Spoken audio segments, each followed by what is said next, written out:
ሰላም ጤና ይስጥልኝ ውድና የተከበራችሁ የዚህ ቻናል ተከታታዮች፣ ዛሬም እንደተለመደው በአዲስ ቪዲዮ መጥቻለሁ። የዛሬ ቪዲዮአችን እንግዲህ ጉዲፍቻን የሚመለከት ነው ማለት ነው። በዚህ ቪዲዮ እንግዲህ ጉዲፍቻ ማለት ምን ማለት ነው የሚለውን ትርጉም ካየን በኋላ ጉዲፍቻ ሕጋዊ እንዲሆን መሟላት ያለባቸው መሰረታዊ ነገሮችን እናያለን።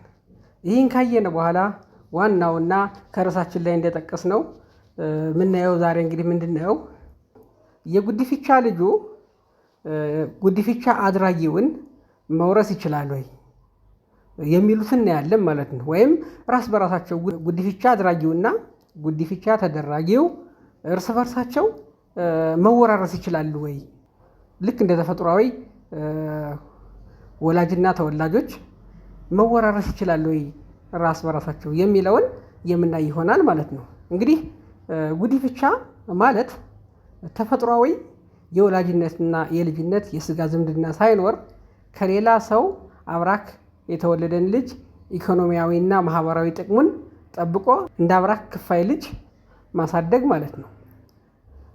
እንግዲህ ጉዲፍቻ ህጋዊ ካልሆነ ተቀባይነት የለውም። ህጋዊ ካልሆነ ተቀባይነት የለውም። ስለዚህ ጉዲፍቻ ህጋዊ እንዲሆን ግዴታ በፍርድ ቤት መጽደቅ አለበት ማለት ነው። በፍርድ ቤት ካልጸደቀ ውጤት አይኖረውም ማለት ነው። ጉዲፍቻ በፍርድ ቤት እንዲጸድቅ ደግሞ ፍርድ ቤት የሚያያቸው መሰረታዊ ነገሮች አሉ። እነዚህ መሰረታዊ ነገሮች ሲሟሉ ያኔ ነው ጉዲፍቻውን ፍርድ ቤት የሚያጸድቀው ማለት ነው። እነዚህን እንግዲህ ምንድን ናቸው? አንደኛ ምንድነው እንግዲህ የጉዲፍቻ አድራጊ እድሜ ነው። ጉዲፍቻ አድራጊው እድሜው 25 እና ከዛ በላይ መሆን አለበት ማለት ነው። እድሜው ከ25 እና ከዛ በላይ መሆን አለበት ማለት ነው። እንዲህም በሆነ ጊዜ ጉዲፍቻ አድራጊው ወይም ጉዲፍቻ አድራጊዋ ባል ያላት ወይም ጉዲፍቻ አድራጊው ሚስት ያለው ከሆነ ሚስቲቱ ወይም ባልየው 25 ዓመት ከሆናቸው በቂ ነው ማለት ነው። ያንዳቸው እድሜ በቂ ነው ማለት ነው። ያንዳቸው እድሜ 25 ከሆነ ለጉዲፍቻ አድራጊነት ብቁ ናቸው ማለት ነው እንጂ ግዴታ ባልና ሚስቱ ከ25 ዓመት በላይ መሆን የለባቸውም። አንዳቸው ወይ ሚስቲቱ ወይ ባልየው 25 ዓመት እና ከዛ በላይ ከሆናቸው በቂ ነው ማለት ነው። ስለዚህ አንደኛው ይሄ ነው። ጉዲፍቻ አድራጊው እድሜው ከ25 ዓመት በላይ እና 25 ዓመት መሆን አለበት ነው። ሁለተኛው የጉዲፍቻ ልጁ ወይም ጉዲፍቻ ተደራጊው እድሜው ከ18 ዓመት በታች መሆን አለበት ማለት ነው። ከ18 ዓመት በታች የሆነና ከሞግዚት አስተዳደር ነፃ ያልወጣ መሆን አለበት ማለት ነው። ሌላው ባልና ሚስቱ መስማማት አለባቸው። ጉዲፍቻ አድራጊዎች ባልና ሚስቱ ጉዲፍቻ ለማድረግ የጋራ ስምምነት ማድረግ አለባቸው። ሁለቱም ካልተስማሙ ጉዲፍቻው ተቀባይነት የለውም። ወደ ፍርድ ቤት ቢወስዱት ፍርድ ቤቱ ውድቅ ነው የሚያደርገው ማለት ነው።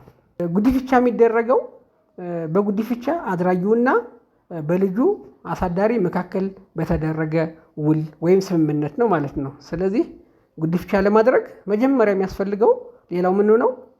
የጉዲፍቻ አድራጊውና የጉዲፍቻ ተደራጊው አሳዳሪ መካከል ውል ሲኖር ወይም ስምምነት ሲኖር ነው ማለት ነው። እንግዲህ እንዲህ ከሆነ እነዚህ አሁን የጠቀስኳቸው ከተሟሉ ፍርድ ቤት የጉዲፍቻ ውሉን ያጸድቀዋል። ውሉም ህጋዊ ነው፣ ህጋዊ መሰረት ያለው ይሆናል ማለት ነው። እንግዲህ እንዲህ ከሆነ ወደ ዋናው ነጥባችን ስንመጣ ጉዲፍቻ አድራጊው ጉዲፍቻ ተደራጊውን መውረስ ይችላል ወይ ነው አንደኛው ጥያቄ። ሁለተኛው ጥያቄ ደግሞ የጉዲፍቻ ልጁ ጉዲፍቻ አድራጊውን መውረስ ይችላል ወይ ወይም አዲሱን ቤተሰቡን መውረስ ይችላል ወይ የሚለውን ስናይ እነዚህን ጥያቄዎች ለመመለስ ህጎችን ማየት አለብን። መጀመሪያ እንግዲህ የቤተሰብ ህጉ አንቀጽ 181 ላይ የጉዲፍቻ ልጅ በማንኛውም ረገድ ቢሆን እንደ ጉዲፍቻ አድራጊው ልጅ ይቆጠራል በማለት ይደነግጋል። እንግዲህ የጉዲፍቻ ልጅ እንደ ጉዲፍቻ አድራጊው ልጅ ይቆጠራል ይላል። ስለዚህ ልክ እንደ ልጅ ነው የሚቆጠረው፣ ልጅ ነው። ሌላው የፍትሐብሔር ሕጉ አንቀጽ 836 ላይ የጉዲፍቻ ልጆች እንደ ሌሎች ልጆች የሚቆጠሩ ናቸው ይላል። እንግዲህ ይህ ሕግ እንግዲህ የውርስ ሕግ ነው። የውርስ ሕግ ክፍል ላይ ነው የሚገኘው። ስለዚህ እነዚህ ሁለት አንቀጾች የሚነግሩና ምንድን ነው? የጉዲፍቻ ልጅ እንደ ተፈጥሯዊ ልጆች እንደ አብራክ ክፋይ ልጆች ልዩነት እንደሌላቸውና የጉዲፍቻ አድራጊው ልጆች እንደሆኑ ይነግሩናል። ልጆች ከሆኑ ደግሞ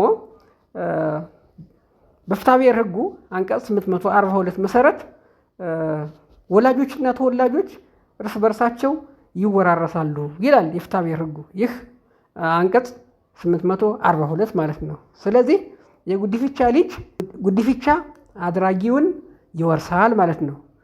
ጉዲፍቻ አድራጊው ደግሞ የጉዲፍቻ ልጁን ወይም በጉዲፍቻነት የሚያሳድገውን ልጁን መውረስ ይችላል ማለት ነው። ስለዚህ